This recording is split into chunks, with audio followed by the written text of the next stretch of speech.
Good morning, everybody. We're going to get started, so if you want to grab a seat.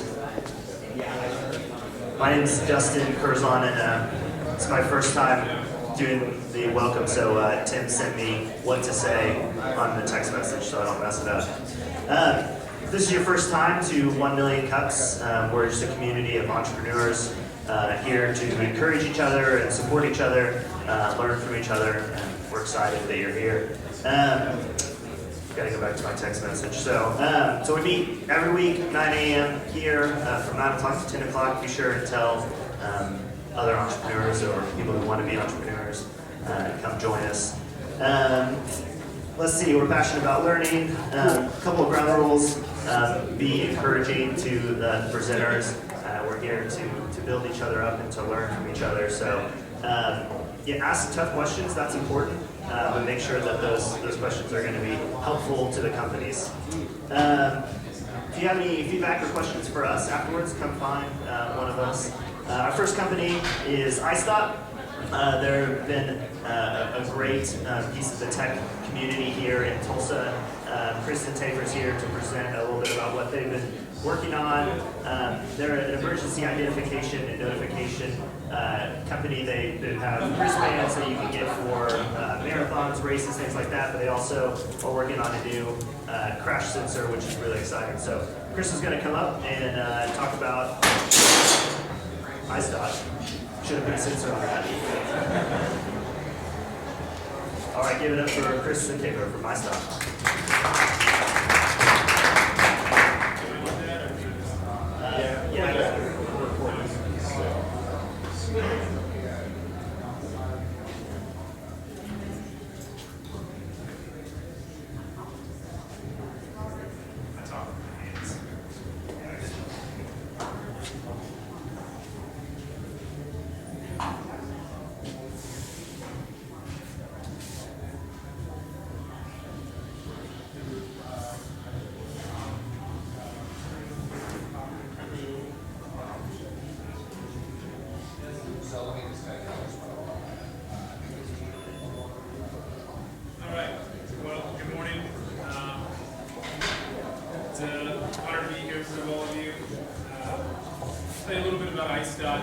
IceDot is actually a company that I guess is technically considered a startup but has been around Oklahoma for quite a while now. It's a company that was originally positioned focused on health software and had introduced one built a system for St. John and the second built an emergency health registry. That emergency health registry never really kind of took on the way we wanted to. We built some really cool software but it never quite worked. And a couple of years ago I became more heavily involved and felt like there was a big opportunity in the athletic space. And so we took some ideas to I2B and repositioned, kind of did a restart of the company, took all the previous intellectual property and software and lessons learned, and kind of created this new brand, IceDot, to really focus on the athletic space. And really a lot of people, when I talk about sensors, one of our main products is a little impact, our concussion sensor that mounts to helmets. So bike helmet. And anyway, a lot of people ask me why we don't focus on football. I mean, we are in Oklahoma and everyone talks about concussions, and I always answer with how many football helmets do you own? Ultimately, the bike market is a much larger market from a sales perspective, as is skiing and as is motorcycles. So those are some of the markets we're focused on first. Cycling specifically, followed by snow sports. And the premise of how our product works is, first of all, you register who you are, what you want known about you. So the original product we created was a registry that stored this information and it's accessible via text message. So each IceDot member gets a PIN number. So I have one like on the inside of my band here. And that PIN number can be sent via text message to our number. We have a US and a European number. And we text back what you want known about you. So if I'm out on a bike ride and something happens to me, you can get all kinds of information about me via text message. Text message, people ask me why we didn't do like QR codes or whatever. Text messages work the same way everywhere in the world. And so they don't require a smartphone. They're the simplest form, but then they also allow you to update it based off your travel, because athletes are often going to different places. So obviously we have a series of products, the band. We also provide helmet stickers. Also put like I have a sticker on the back of my phone. I have one on my driver's license. And then we also put them on helmets. And another thing we're doing now is a lot of the helmet companies are starting to include, this is a company named POC, and POC makes their own version of our sticker, but it's our system and it's all IceDot. But they have one, they did use a QR code, but it's still text message based. I told them QR code was a bad idea. But anyway, so they're building our emergency profiles on the helmets. And part of the good thing for the helmet companies is nobody ever registers the helmet, and we've now created a reason to register the helmet. And so our stickers are now on POC helmets, they're coming out on Reedy Project helmets, and they're also on Shred snow helmets. Shred is owned by skier Ted Leahy, who's competing in the Olympics right now. And then share, obviously, sharing this information over SMS text. Obviously, the other nice thing about text message is highly trackable. We can log every time anyone's data is accessed, the owner of the information can receive that if anyone's ever looked at their information. But the big pivot point for us was the crash sensor. We built all this cool technology, and people had always thought it was a great idea, but there was never that emphasis. It was always one of those things where people were like, that's a great idea, but they never quite got around to it. They couldn't see the bigger vision of the system. And we had always seen that our system could be a platform for devices to tie into, that your helmet should tie to this system. But convincing a helmet company, we weren't prestigious enough, our brand wasn't respected enough. And so what we did is we licensed intellectual property to allow us to develop this crash sensor. And the crash sensor really is the game changer for us. And most importantly, just in how people looked at us. We became a leader in the action sports safety world. And frankly, we released the first really commercially available head trauma sensor. People talk about it in football all the time with football, but there's actually one out there right now in the action sports market. And the way the sensor works is there's an app, and the sensor is a low-energy Bluetooth sensor. It has accelerometers, a gyro in there, and an algorithm that's processing. It's trying to mimic what your brain is experiencing. So if I'm out on a bike ride and I take a major head impact, I get this thing to go off.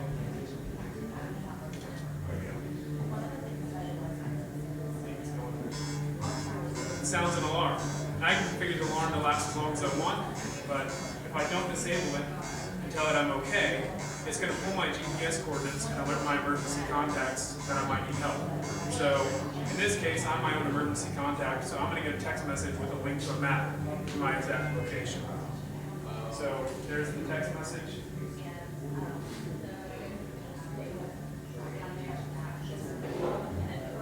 Right there, link to the map. So if I was out on a bike ride, got hit by a car, ran over a dog, ended up in a ditch, whatever, they can get help on my behalf.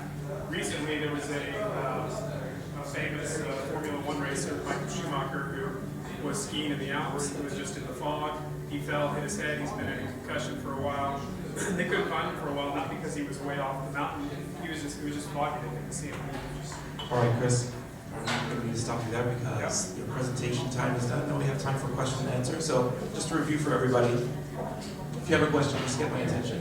You can raise your hand and I'll add you to my mental queue of people who have questions, and we'll get to you in due time. Now, if you have a follow-up question, just hold on to the microphone for a moment, and then you can ask your follow-up question. If you have another follow-up question, then you can ask it afterwards. We just want to limit it to one question, one follow-up, so we can keep the discussion moving. So, question now. It's actually your next slide is what how are you going about marketing this to you do distributors or end users, or how do you market it?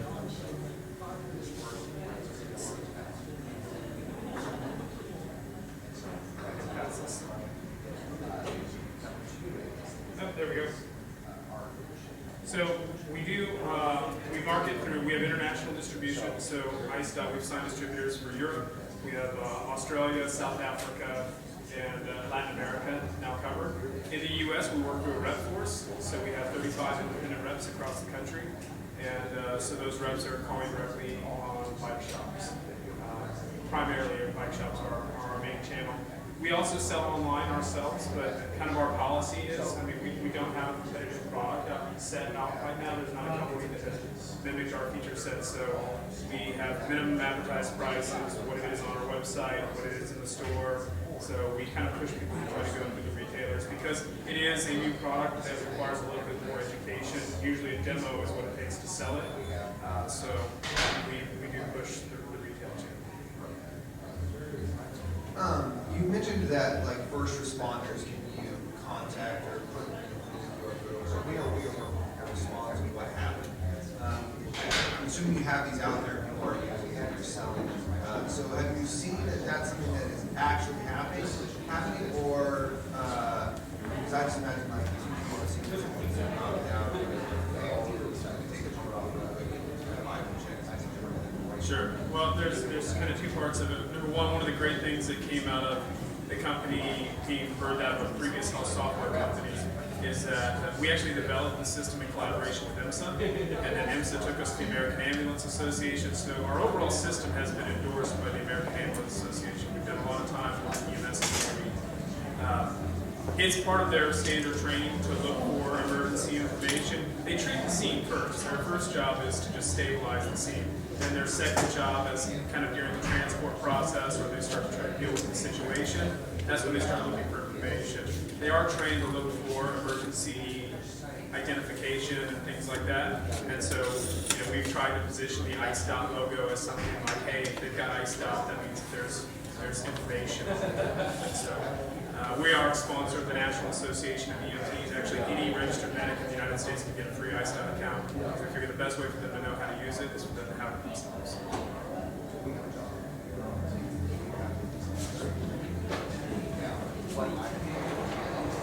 So you have independent sellers, but have you thought about before marathons or races or something always have the packing pickup, all the different options? Do you guys have set those or is there an offer? Well, we do.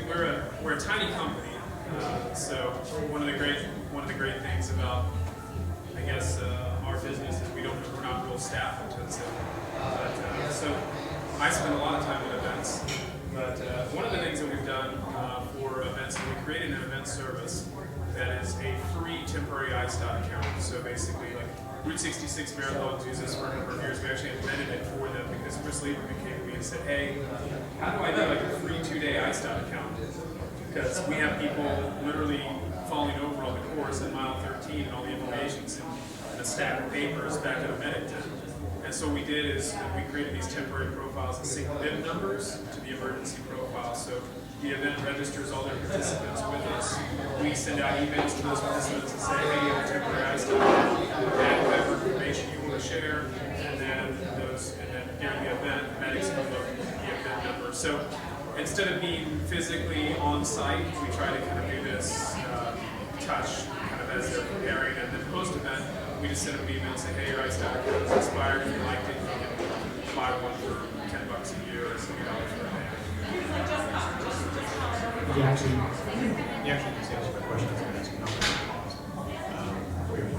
Yeah, so our bands are $20, and they include helmet stickers or stickers to put on whatever.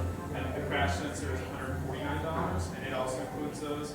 Everything we sell includes 1-year membership to our service, and then it's $10 a year thereafter.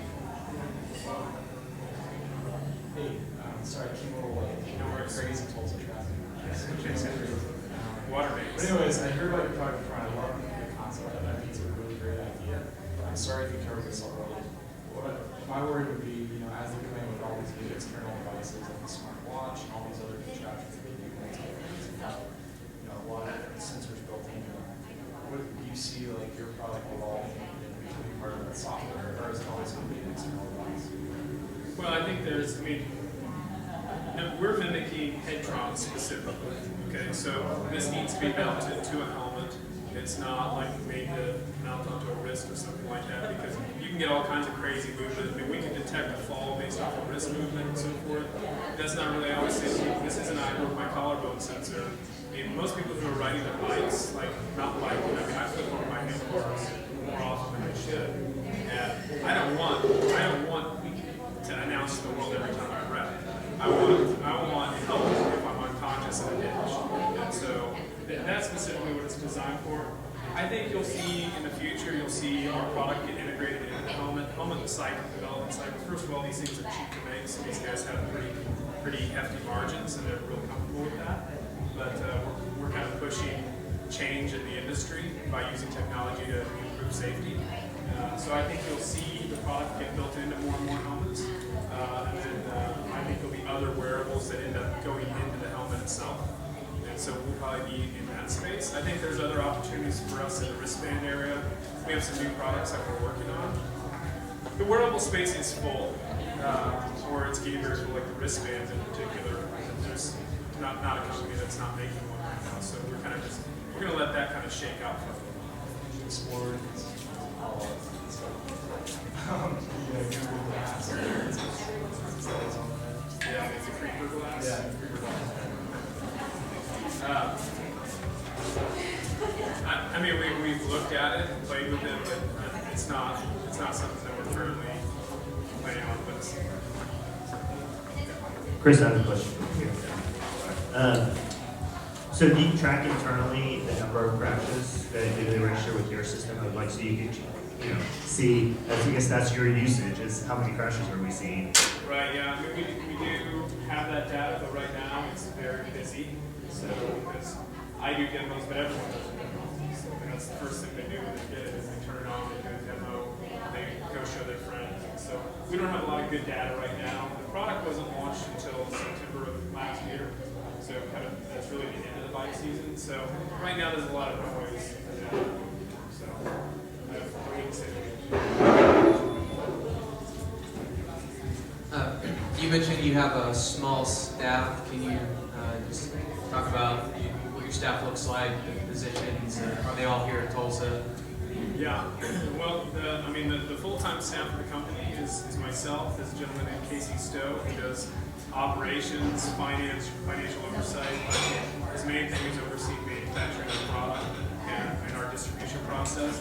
We have one guy that does our customer support and fulfillment, so shipping everything out of the office. We share an office admin with New Media, which is a company that I was formerly involved with. And then outside of that, we have a contract marketing person, a girl that's been with us for a long time. And then software development is either done by New Media, or we have an electrical engineer in Colorado, and we have another app developer in California. So it's a lot of it's contract driven. And then we leverage, from a sales standpoint, we leverage our reps and our distributors and their agents as much as we can. So really, you're looking at 3 full-time staff and a couple of shared folks. I could see this being really big in the motorcycle industry. Have you guys reached into those helmets?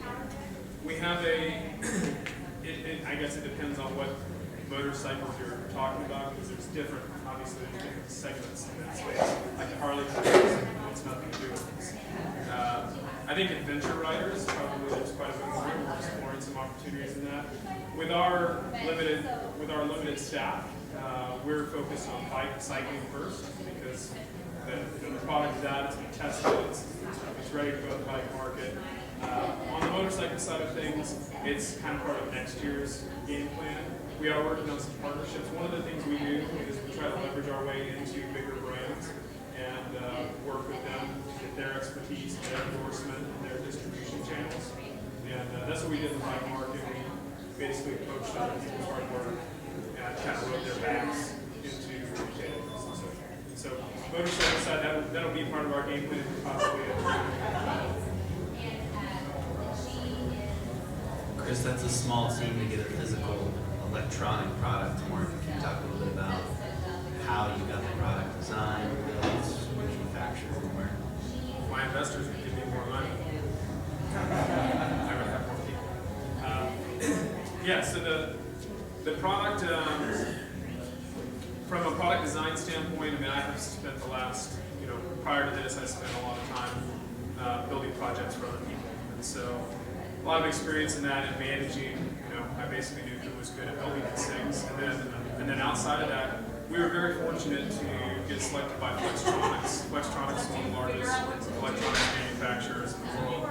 They have a facility in Milpitas, California, and it is their it's a center created to focus on wearable technologies. And so their focus is to try to grow where they know that like they manufacture like the Xbox and the Nike Fuel Band. They do huge projects with huge companies, but they know that their next biggest batch of customers are tiny today. And so they've created this center to put the full resources of a massive brand like Flextronics behind tiny little companies. And so they're real selective about their projects, but we were fortunate to be the first project that they picked. And so there's like a team of 18 people at Flextronics that we work with that are reviewing our engineering. And really what they did is they take our prototypes and they say, well, did you know that if you spec that accelerometer, when you hit 10,000 units, it's going to be a problem for you because they're not going to be available. So you're not going to be able to scale. So you need to do this accelerometer. So they call it design for manufacturing. And they really provided a ton of resources for us. And so we leveraged the heck out of that relationship. And it's been very positive for us. There's a lot of debate right now about sports and concussions, measuring that. Is there any capability for your product to be used in, say, like, youth sports, high school football, in a football helmet to detect concussion? Yeah, I would say that that's an area we've spent a lot of time thinking about and looking at. I mean, the data on what causes head trauma on a bike and what causes head trauma in football is the same thing. Your brain is your brain, and same forces do the same thing. So certainly there's some minor reconfiguration to what we report, but we're in the process. NFL has a grant out right now, and round 2 is one that we qualify for. And so the due date is February 15th, I believe. So this week we'll submit our grant. And so that's more of a focus, a funding focus. Right now we're not capitalized to focus on that space. It's just more resources, and it's a different product set. I mean, it's a lot of the same stuff, but it's a different marketing focus and all of that.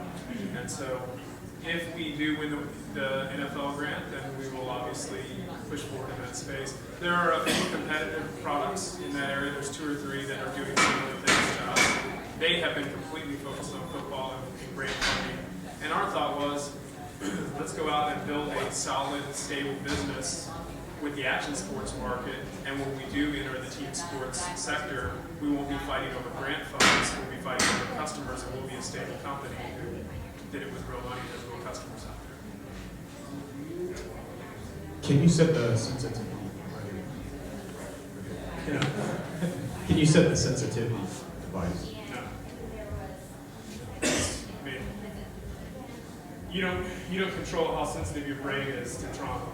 So, yeah. Right. I know you're kind of specializing in the sports industry, but I could see years down the line when you become successful that this could be a product for all those elderly people that fall and hurt themselves, that their kids, siblings, or whatever living in different cities and they're not aware of it. So is that something you guys could license at some point and sell to like a large community or any of that type of segment at some point? When we first created the original platform and software, we thought, hey, we'll go after the elderly, we'll go after the public as a whole. And we pretty much failed miserably at that. Then we went back and repositioned at the sports side of things, have grown a lot of success in there, and what it does is it allows us to come back to the public and be a little more, we're a little more established, a little more credible in that space. And so we do look at the general public as an opportunity to go after, down the road. And I think that's probably a possibility. But, for the next couple of years, sports is where we'll be. Have you developed anything other than a bike helmet that can attach to? Like what comes to mind is other adventure sports where you typically don't wear a helmet, like rock climbing or something like maybe a headband that you could attach that to. So we haven't attached it to a headband. Rock climbing, there's a big push. A lot of the bigger companies, Black Diamond actually owns Pop. So we're working with Black Diamond on some projects. Black Diamond is pushing rock climbers to start wearing helmets, and so at any rate, we have the mounting clip is like this. It has some zip ties that you can run through it to attach to vent holes. It also has, actually, this one doesn't, but it has a degree of adhesive on the back, so you can adhere it good. So you can actually move the sensor from helmet to helmet to helmet. And I can actually carry my full face motorcycle helmet by the clip, so it's pretty sturdy. So yeah, I mean, we are going after kind of all action sports, kayakers. We've actually done pretty well in the equestrian market, which we weren't really expecting, because people are riding their horses at home, and but they're the only ones at home, and they get thrown in a fence or something like that. Good to save their life. So yeah, but we are focused on helmeted action sports for sure. I mean, there's so many uses for this. Like, what are your current challenges or products? I would say the biggest challenge that we have right now is that we're on the cell phone network. So as we market to adventure athletes, a lot of the first objection they'll throw up, because this is what people do, is when they hear a great idea, they try to think, what's the problem? So the problem is cell phone network. So if they're in the mountains and they're in and out of cell phone coverage, what happens if I'm out of cell phone coverage? The same thing that happens today when you're out of cell phone coverage. You later. What we have done, we've actually implemented a new feature to try to address some of that, and that's a text-based tracking feature. So my registered emergency contacts only are allowed to track me. So we're not trying to compete with Strava or some of the other adventure tracking, how fast I'm going, and all these sorts of things. But my wife can send a text message with my PIN number and the word track, and it'll text her back my current route and my current location. But if I've lost cell phone coverage, it will drop a pin and say what time and where I was when I lost cell phone coverage and what route I was on. And so then, if I've been missing for a while, it at least provides a starting point for a search. And so that's a new feature. We actually haven't even released, it's on my prototype app, it releases next week to start to address some of the cell phone coverage concerns.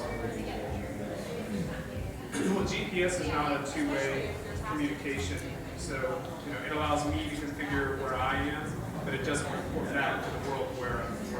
So that doesn't solve that. Satellites are a lot bigger, and they still have problems. I mean, satellite phones in a ravine in the mountains where you don't have cell phone coverage have the same problem cell phone has. So it's not like a clear-cut answer to that. I mean, part of that then just goes back to being smart about where you're adventuring.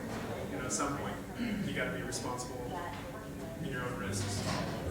Hey, Chris, real quick as we kind of close, what can we as the community do for you in IceDot? What are some things we can help you with?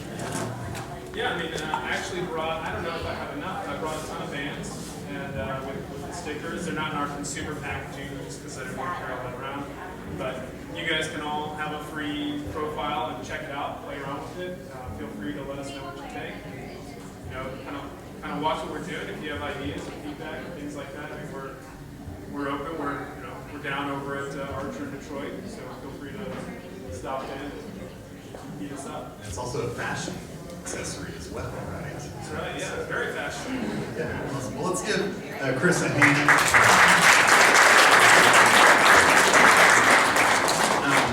We've got a few announcements to make this morning. Real quick, there's a new website out there called madeandok.co, which kind of focuses on some Oklahoma businesses. So if you have a chance, check that out. And also, Jessica Flint from The Forge is going to be. Hi, I'm Jessica Flint with The Forge, co-working space and business incubator. We are doing a pop-up co-working day in partnership with GKFF, Type Rose, and the 9 with OUCCEW. March 7th, all day, we're building out a warehouse, bringing in furniture, coffee, Wi-Fi. It's going to be a really cool day where you can learn about co-working, work out of the space for a day, bring your laptop so you can meet a bunch of really cool people. We're bringing in a speaker from Seattle who's an expert in co-working, and he works with a tech hub or something like that. And he's an awesome guy. So he's going to speak that evening. So we're doing a work hard, play hard. So it's going to be a full day thing, run till 10 p.m. We're also doing a Forge Ahead lunch, which we do every other month, but we're doing it in partnership with this event for March. And we're bringing in a speaker from LA. His name is Josh Allen Dykstra, and he's an expert on designing your culture for your company. And so it'll be a workshop where you bring in your whole team and you can design your culture that day. It's $50 for lunch and a book.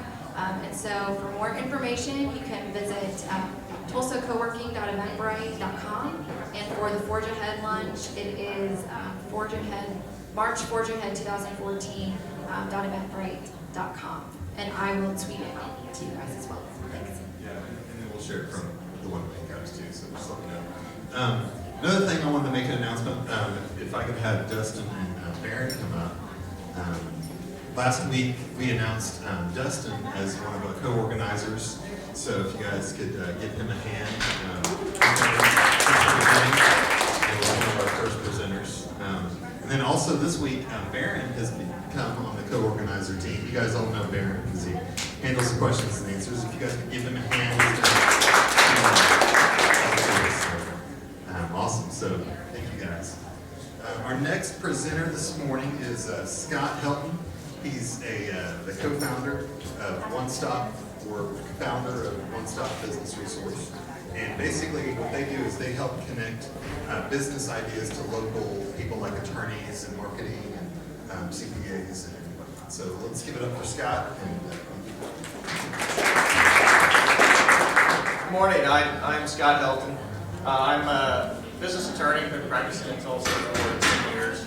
And One Stop is a project that we've come up with to address a recurring problem that we see almost every single time with new businesses, entrepreneurs that have an idea and they don't know what to do with it, how to take the next step. The problem that we see all the time is how do you take someone with a really good idea, with a product, and how do they convert that into an actual legitimate functioning business?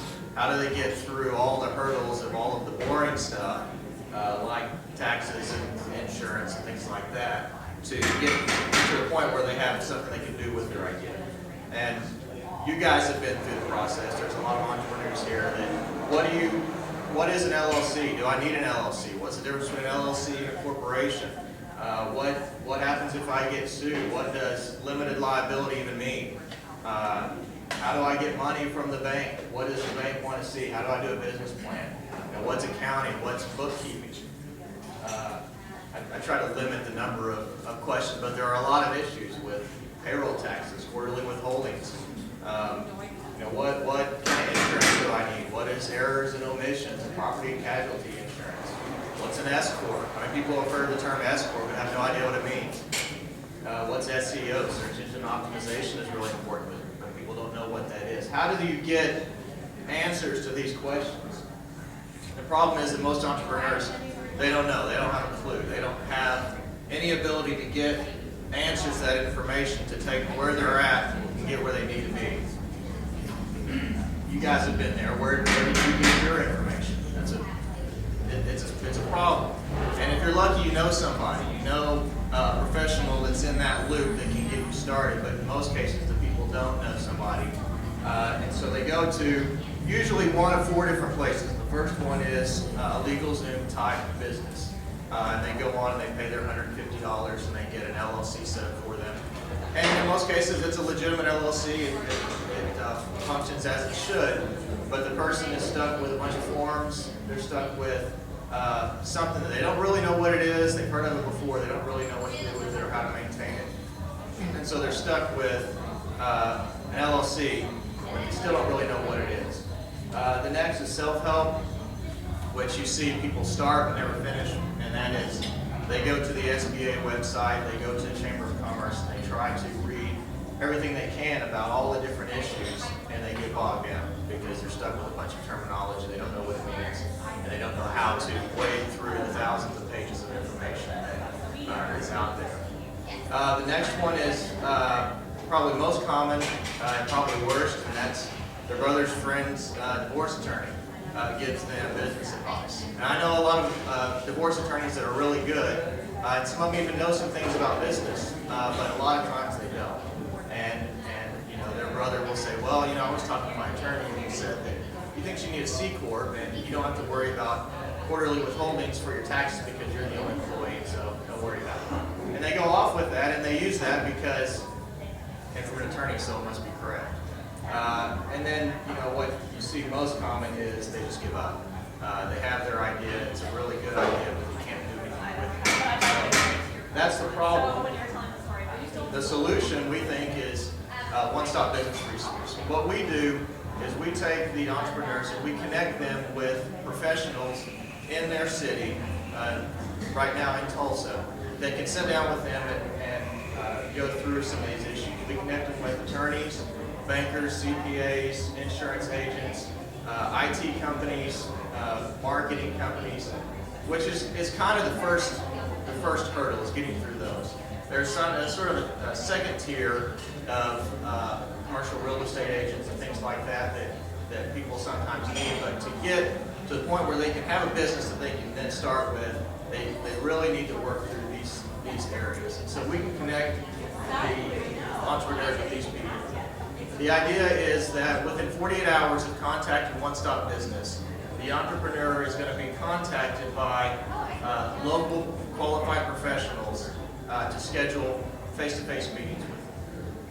The idea is we don't want them to be on the phone with someone in Ohio.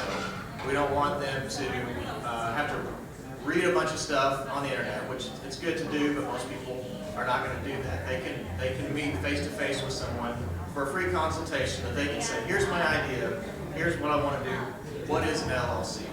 What kind of insurance generally do I need? They can meet with them and get some general answers to their questions. And then, if they like where it's going, they can contract with that professional for their services to set up their LLC, to buy their insurance, to do their bookkeeping, whatever they need. The benefit here is that they can more quickly go from their idea to having a business that will function for them, that they can then go out and make money, ideally. And then they have a better understanding, better idea of what they've got. They're not stuck with a bunch of forms and a bunch of terminology. They don't know what it is. And they have an ongoing relationship with the professionals that can answer their questions as they go along. They can call them on the phone and say, here's my situation. So that's the 6-minute version of One Stop. And continue right in 1 second. That's pretty good, right? So that's One Stop. All right, first question is, how are you producing revenue in this business? The way we make money is a question everybody wanted to ask. The way that we make money is we charge the professionals to refer them the contacts that we receive through the business. So we go out and we qualify the attorneys, the insurance agents. We're not going to just pick someone out of the phone book. It's people that we have relationships with. We know that they're a business attorney. We know that they have a good reputation. And then they pay us for receiving the referrals of people that come through the website.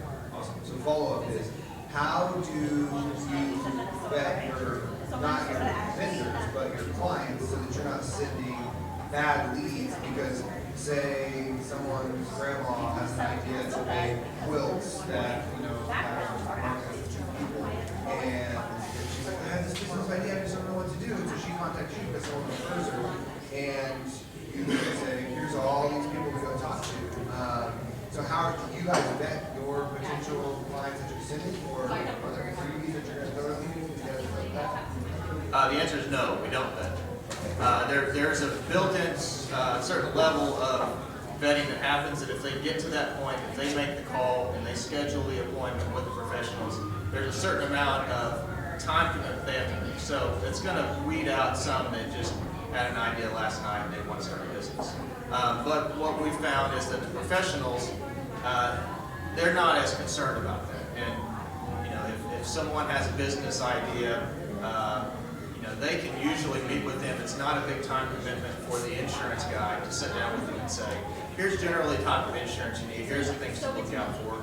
It's not a big commitment for them, and in most cases, the person, if they can start the business fairly easily, they're going to start it, and they're going to need all of these services. Whether it succeeds or not is going to be up to them.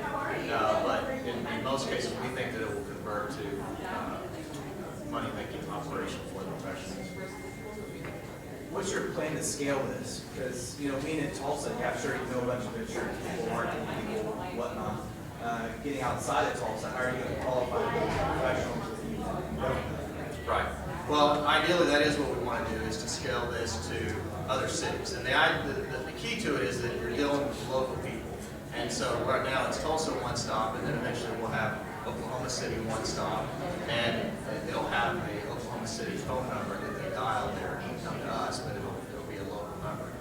way that you connect with the professionals is that in most cases, when you're dealing with the professionals for new businesses, they know the attorney has an insurance agent or two that they've worked with. They know CPAs that are good. And so if you can get into that circle on any one of those professions, in most cases, 2/3, if not all of the other professionals, you can get that information from the one person that you do. I absolutely love this. I just started going with these questions. Right. But I have about 2 questions. The first one is how do you choose the professionals that you meet people with? And then the second question is, do you get paid just by simply someone scheduling a free consultation, or by closing fee or something? Well, to answer your first question, in Tulsa, it's easy to qualify because we know the professionals that we work with. Being a business attorney, I already know everyone that we want to work with. And we know people in the first 5 or 6 cities that we would expand to, we have relationships with those people already. So we know who has a good reputation. And if we have a problem with someone in our vendor agreement, we have the right to kick them out. If we get a bunch of complaints, or if the attorney has some issues, or the agent has problems, or whatever, we can remove them, refund their money, and replace them with someone more qualified. The second question was, how do we get paid? Well, we get paid by the professionals. They pay us. We're still working on, it's a pretty new project, so we're still working on how much does that cost. Initially, the cost for an insurance agent to receive the referrals is obviously going to be less until we work up some statistics and some information on how many referrals they're going to get on a monthly basis.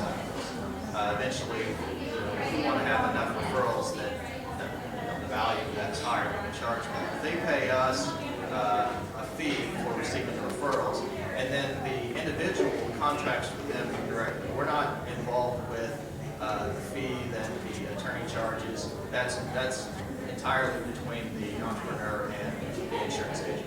We don't have any involvement.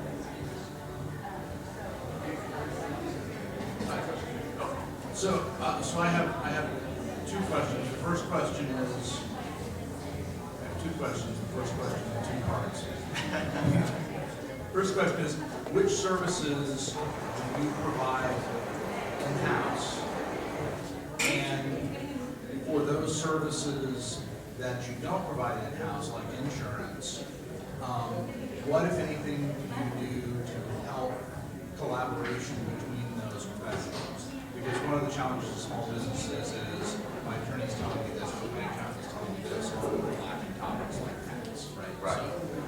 So what do you do to help that piece? And then the second question is, how do you differentiate from free services like OSBDC or SCORE or the Tulsa Chamber of Commerce, who have services that, at least on the surface, sound very similar? That is not a subpart of the first one. That counts as 2 questions. No, that's what I said. The first question is 2 parts, which is what do you do in-house, Okay. and how do you collaborate? And then the second question is the competitive. All right, so we don't have any of the services in-house. We effectively are just the middleman connecting the entrepreneur with the professionals. So you don't. Now, practically speaking, I'm the attorney. I'm gonna be the attorney for Tulsa to provide those services, but I'm not doing it as an employee of One Stop. And in terms of business law, which aspects of business law are you? Is it the business law stuff? You don't do intellectual property or intellectual property. That would be a different provider. So you do the business law. That's right. But not But One Stop doesn't provide those services. We connect them with others. And one thing that we're looking at is we want to have 2 providers. So whenever an entrepreneur, they fill out the form and we get their information, we want to send that to 2 separate professionals for each area. So we want to send it to 2 different attorneys.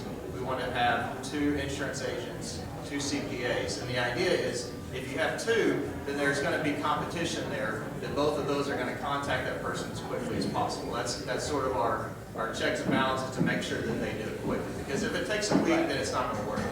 And so we want there to be competition with that, but there won't be more than 2. Right. So those services are provided between the entrepreneur and the professional individual, separately from us. So what are you doing, if anything, to enable or to encourage collaboration between professionals? Right. So our agreement requires that they work with the other professionals that are in this network. So if the attorney provides services and he says, you know, you need to think about whether you want to be an S corp or taxable partnership, you need to be sure to talk to the CPA, and you need to talk to whoever our CPAs are that are in that group. And each professional agrees that if they receive a referral of an individual from one stop, then they're going to only refer them to the other professionals that are in the network. And then the competitive question, how do you deal with it? How do you differentiate yourself from services? Okay, so we don't see them as competitors because, and SCORE people will correct me, I'm sure if I'm wrong, but they don't provide the actual services. They don't set up the LLC for them. They can't sell them insurance.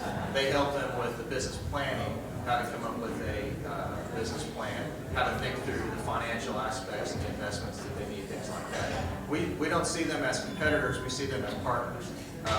We've been talking to Tulsa Tech. They have an entrepreneur program where they can take the courses, and partnering with them to help them with the training, and then whenever the individual needs to actually take the step of acquiring the services, then we can assist them with connecting with professionals to do that. Hey, Scott. In a sense, that kind of gets to my question, which is, as a business attorney myself, the common problem is people come with an idea of a business, but they really aren't ready to talk to you yet. And so, is there any process through One Stop where people are asking series of questions to help them understand whether or not they're really ready to be connected to professionals? Or if not, then anticipate a lot of really bad information. Right, right. Well, and that's part of the qualification for the professionals is that we don't want an attorney who's going to set up an LLC for every single person that comes to them. Because sometimes they don't need it. Sometimes they need to figure out how they're going to get financed before they even take the next step. You know, an LLC won't do them any good if they're not going to get back. And so the professionals need to be able to say, yeah, you're going to need this eventually, but here's where you need to start. And sometimes, you know, if all the professionals are contacting the individual, they're going to start seeing several of them. And in most cases, the attorney is going to be the first place that they need to go, and the attorney is going to have to be able to advise them on whether he can help them at that point or not, or refer them to school or to some other organization and say, you need to work through some of these issues first. And so there'll be a certain amount of individuals that are not ready to take that step, but we think that if they get to that point, they're going to be motivated, and if we can streamline the process enough for them, then they're going to actually convert that into business for the professionals. Can you talk a little bit about how you're marketing to entrepreneurs? And that's our biggest hurdle right now. Right now, our marketing is search engine optimization. We think that most people that are in this early stage, they have their idea, they want to do something with it. We think that they're going to the internet. We think that's their first stop, is to figure out, what do I do next? How do I start a business? How do I start an LLC? How do I grow a business? And we think that they're going to be searching for those things before they go to even to go to school, or before they go to their friend's attorney. We think they're going to go to the internet. So what we're trying to do is to show up on the first page whenever they type into how do you start a business in Tulsa. We want to be there. Now, what we're competing against, the difficulty we're having is that the ones that are shown on the first page are government websites, SBA website, chambers of commerce, things like that. They just have an enormous amount of information on them, which is why they're on the first page. We don't mind being the third one that shows up, because if someone is going and they hit the SBA website and they start reading, they get 2 paragraphs into it, they're done. They're not going to want to become an expert on finance. So once they get ours, they're going to see how we differentiate ourselves. But the problem is search engine optimization is hard, and it's difficult to hit. And so We've been through a couple of companies. We're partnered with Clarence Fisher with Tulsa IM right now that he's come on board recently. And if we can get to the first page, then that's our primary source of marketing. The others eventually, will get more traditional methods, but we think that the biggest source will be through the internet. So One Stop, kind of in a sense, structurally reminds me of Weddings in Tulsa, where you have a location where booths are set up, each vendor can rent out a location, customers show up. And I know if you go and choose multiple vendors to work with, they give you some type of discount depending on how many you use from a customer perspective. So if you use 2, then you might get 5% off both. Is that an option that you might consider? We haven't really gotten into that. Initially, we don't want to tinker too much with the professionals charge for their services because it varies between every professional. And an insurance agent is not going to be able to get discounts because it. Sorry, I was thinking because if I'm an entrepreneur and I have limited capital and I want to focus on finance and marketing, but I don't really have the budget. But if there's a way to do both for some kind of incentive discount. Yeah, it's something that I think we should look into. But the initial idea is they get the free consultation because that's going to give them some access to quick, reliable information, and then they at least know what their options are. Have you, I don't know how long you guys have been up. Have you had customers come through your site and refer them to professionals? Not very many. To be honest, it's the problem is the site has been up for a year, but it's buried, and so it doesn't show up on search as well. And that's our focus right now is getting it to show up in search as well. Have you talked to a lot of professionals? I've done the selling my services thing before. I would have a problem as a professional with the way that I think it's set up, in that the leads not being qualified and paying for every lead and then hand out that generated multiple providers.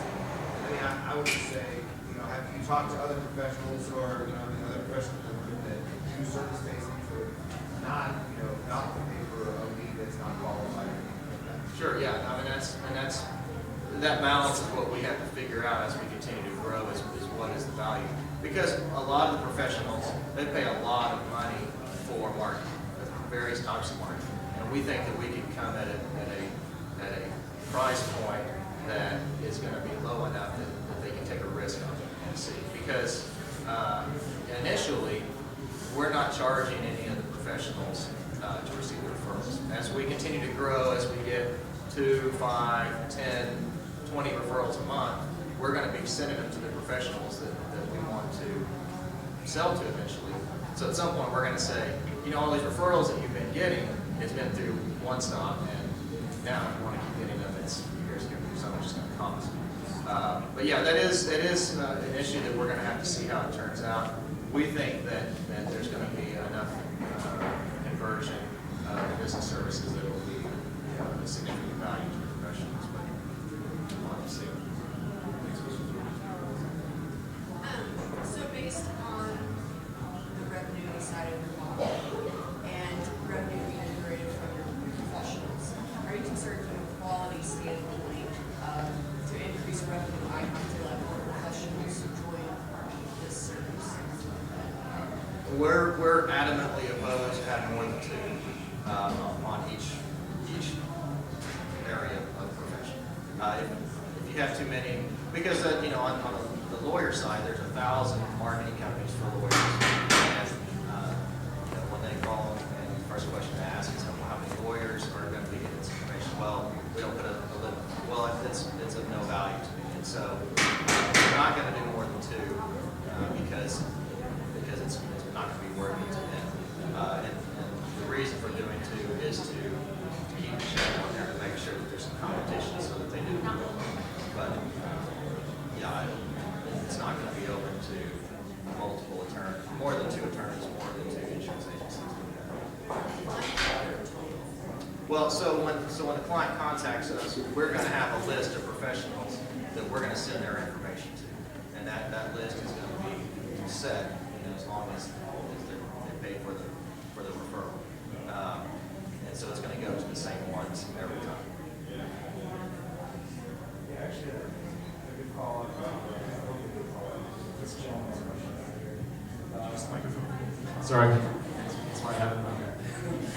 So anyways, follow up to this question about entrepreneurs coming in with capital, where they do have a lot of potential. And I've seen a lot of law professionals going shopping. Do you support that or Well, and that's, since we don't get involved with the actual payment for the services that are rendered, if the attorney or if the banker or the finance company wants to arrange something, they can do whatever they want. As long as it's equitable and fair and not illegal, then they can do it however they want. And so since we're not involved in how the professionals compensate for their services, then we don't have any involvement in that. And at this point, I don't think that we're looking to get involved with investing in a bunch of different businesses. We're just connecting them with professionals, just to get to the first step. I mean, that's who we're trying to help is the bright people that have a really good idea, but they know nothing about insurance. They know nothing about marketing. They don't know how to get to a point where they can then springboard off of that into actually growing the business. And so the first step is kind of a basic. So to finish up, what can we as a community do to help One Stop Business Resource? Yeah, I mean, really, it's just to get the word out. I mean, what we need more than anything is to start being able to actually connect with the entrepreneurs so that they can come in and we can connect them with the professionals. We're focused on the search engine optimization right now, but word of mouth is better than anything else. And so as you come in contact with the people that are in that situation, they don't know what to do, send them to our really long name on our website, TulsaOneStopBusinessResource.com. All right, well, let's give a hand for Scott. All right, to finish up, next week we have a very special guest, the founder of 1 Million Cups, Nate Olson out of Kansas City, is going to be here. So we want to show all that Tulsa has to offer, so invite your friends for next week. It's going to be a fun event. Is there anything else that I need to? IceDot bands at the back. Yes, there are IceDot bands in the back for all of us, I suppose. And we'll see you all next week, Wednesday morning, 9 o'clock. All right.